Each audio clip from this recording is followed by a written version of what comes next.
Key driver to HIV infection and vulnerability, now the head of advocacy and strategy litigation at UGANET, Immaculate Owomjisha, describes weak laws and domestic violence. This calls for setting up strong implementable policies in the fight against these intertwined challenges. Let's take a look. You need to discipline your wife.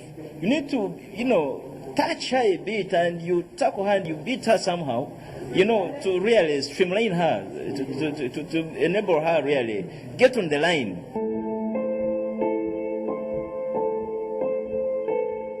This is a statement that was made by a Ugandan member of parliament with regard to women battering. It is something he said to the dismay of women rights advocates about 2 years ago. To date, these activists do not agree that women battering is a sign of love, not even as a result of provocation. Using your fist to beat your partner, I don't think that is love. Even a partner who is being beaten, who says that she thinks her husband loves her, then that is a very twisted type of love. Such tendency of wanting to show power as the head of the family is synonymous with the situation that almost claimed the life of Joanna Kiranda.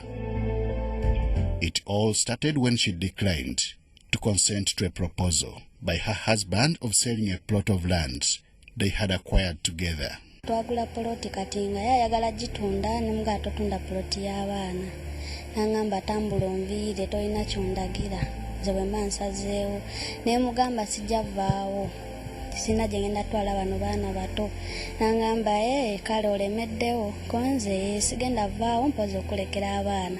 Her refusal to leave made her husband plan on how he could get rid of her. This is how he faked a business trip on 5th February 2019, only to return that very night with an acid attack on her. Nali kati sawa nnyama z'okwebasa abaana bawe emmere ngamba akangende naabe kati we nagendo naaba nali maze okwekutawo nti ngenda kwata amazzi neeyire nava eri emabega w'ekigo n'awalampa nanjira asidi amunjira nanjokye n'ensingo omukono gwonna n'emugongo yonna wajja. It was after he showed up the following day at Kirodu Hospital that he was suspected and eventually found to have been behind the acid attack.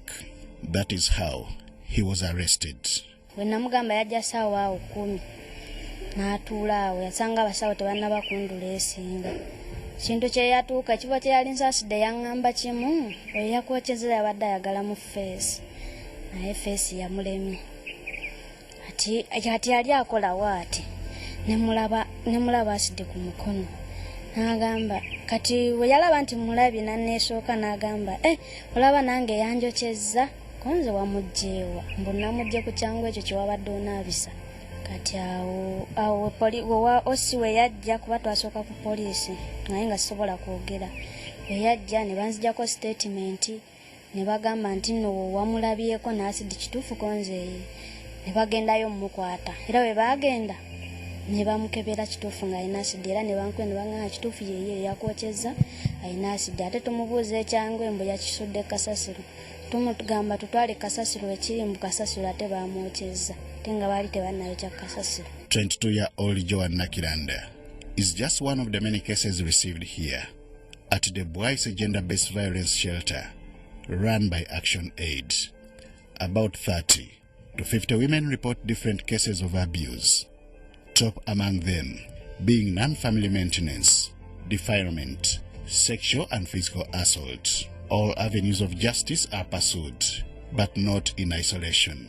We work with what they call the referral pathway. So in the referral pathway, we have the police, we have the health sector, we have our cultural leaders, we have religious leaders, all types of people who are providing services in responding to violence. In this routine, it has also been discovered that gender-based violence is not only confined to women, as it does affect men too. Some of the cases they report is in relation to a few report physical violence, others emotional violence, Another is just maybe abandonment when the spouse runs away with the children.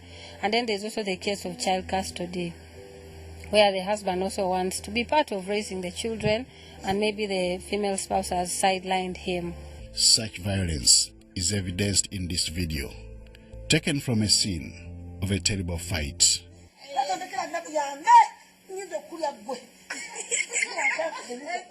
A woman is seriously seen battering her husband as she repeatedly questions his role in the family.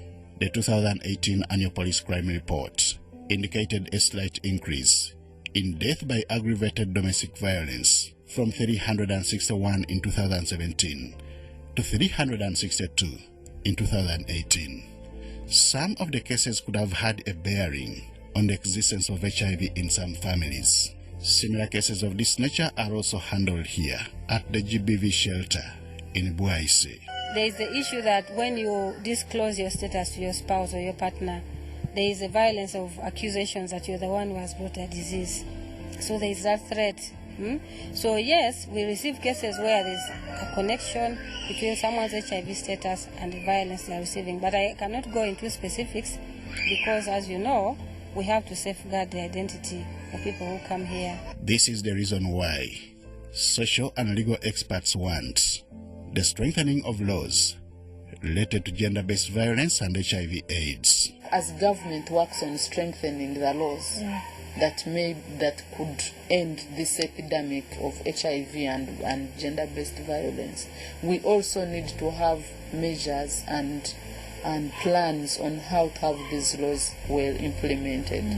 Violence can fuel HIV and HIV can fuel violence. In my case, HIV fuels violence, but others, violence fuels HIV. So it is just a cycle. One leads to the other. But as Parliament resumes business in early 2020, experts want the Sexual Offences Bill seriously scrutinized. We are seeing HIV again appearing there as an aggravating factor in terms of where a person commits an offense even before you're proven guilty by the fact that you're living with HIV, then your punishment goes up. It is already a high court case at the time of just even charging you. Gender-based violence causes harm that extends far beyond physical injuries inflicted, with ability to fuel the spread of HIV/AIDS. Henry Okurut, UBC. Thank you so much, Henry Okurut, on that insight on the relations between gender-based violence and HIV and AIDS.